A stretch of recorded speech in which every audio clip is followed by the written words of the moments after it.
Welcome to The Explainer. Today, we're tackling a really interesting gap: how we interpret visual data, your everyday graphs and maps, and how we actually use English grammar to talk about what we're seeing. Because let's be real, just nodding along at a chart doesn't cut it. We've got to know how to accurately and persuasively share the story behind the numbers. Let's jump in. Here's our roadmap for today. We're going to kick things off with the memory retention problem, then move on to reading tables and graphs and navigating visual maps.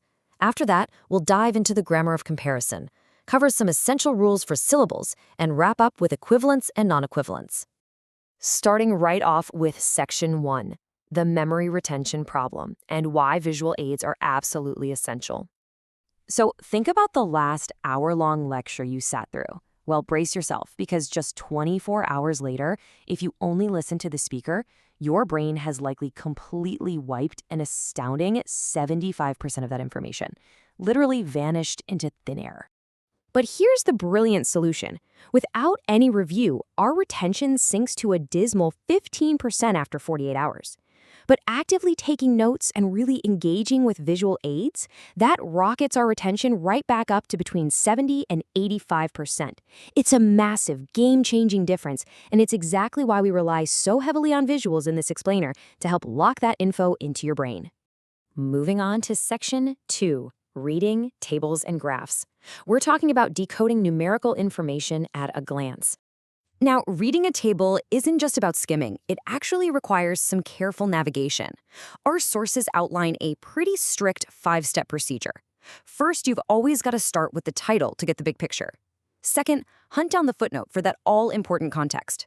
Third, do a quick sanity check on the source.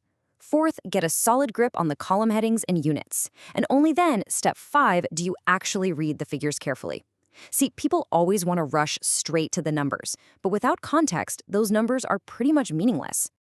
And when we apply those 5 steps, we can pull some really vital stories out of the raw data. Like, we can spot right away that Mandarin has the most speakers out of all the Chinese dialects. We can track some wild historical trends, too, like how the annual U.S. death rate has been slashed by slightly less than half since 1900.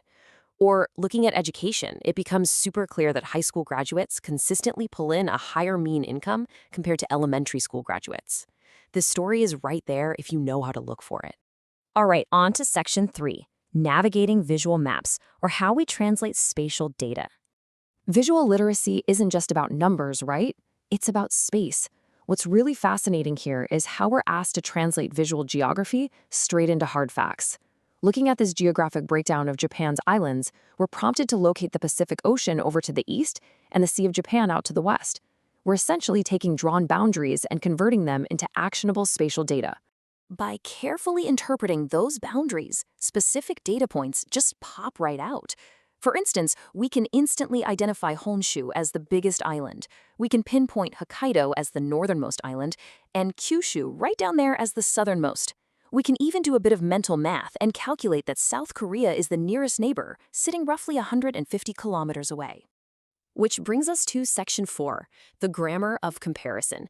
Because seeing the data is great, but we have to articulate it. I love this quote from our source material because it perfectly demonstrates a concept known as a parallel increase.